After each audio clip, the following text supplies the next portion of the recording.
د چارو یو شمېر کارپوهان په نرمو موخو ملکي وګړو هدفي بریدونه پر افغان دولت د فشار زیاتولو او سولې اړوند خبرو کې د جمهوریت د عاید کمزوري کولو یوه هڅه ګڼي. له تېرو 2 میاشتو راهیسې کابل او د هیواد یو شمېر نورو لویو ښارونو کې د خبریالانو، مدني فعالانو، سوداګرو او د مطرحو شخصیتونو ترور او پرې بریدونو زور اخیستی.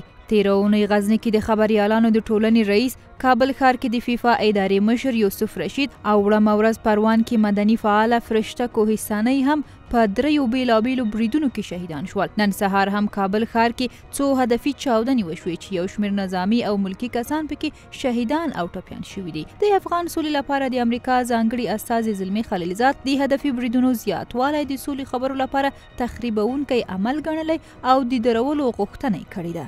د چارو یو شمېر کارپوهان په نرمو موخو خبریالانو او مدني فعالانو بریدونه د یوې خطرناکې سناریو پیل ګڼي او وایي چې یو شمېر کړۍ په نرمو موخو بریدونو سره غواړي د ویرې فضا رامنځته کړي. دوی وایي په روانو بریدونو کې ډیری هغه کسان په نښه کیږي چې د جمهوریت، بیان ازادۍ او انساني کرامت لپاره غږ پورته کوي، چې د سولې په خبرو کې هم ډیری وخت یو طرف دغو حقونو ته مبارزه کوي او بل لوری نه غواړي چې یاد حقونه خوندي وي.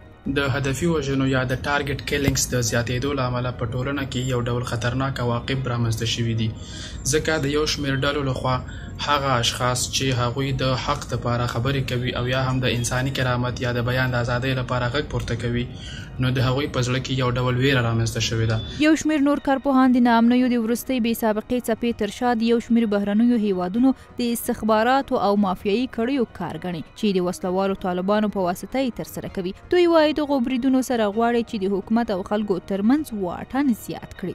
دا باید انکار ونه کړي چې دا هدفي وژنې یوازې یو د مخالفین دولت اسلامي افغانستان لخوا نه کیږي. د چا خبره تنور ګرم د هر یو خپل ډوډۍ پخوي.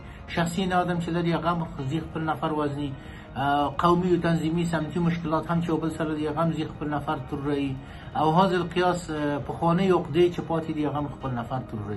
د ټولنیزو رسنیو یو شمېر کارکوونکي بیا د امرالله صالح د 6 بجو غونډې نمایشي او تشریفاتي ګڼي او وایي چې د یادو غونډو د پیل سره امنیت لا خراب شوی. دوی د صالح د تازه پریکړې په اړه هم اندېښمن دي او وایي په داسې حال کې چې ناامني تر بل هر وخت خلکو ژوند ګواښي، امرالله صالح باید داسې وخت کې روان کار ونه دروي. د یادونې ده چې د ملي روغې جوړې عالي شورا د رهبرۍ په 2مه ناسته کې سیاسي مشرانو د دولت له وسلوالو مخالفینو وغوښتل چې د بریدونو زیاتولو سره د سولې خبرو کې د امتیاز ترلاسه کولو هڅه ونه کړي او د افغانانو وژلو سره به دوی هیڅ امتیاز ترلاسه نشي کړای.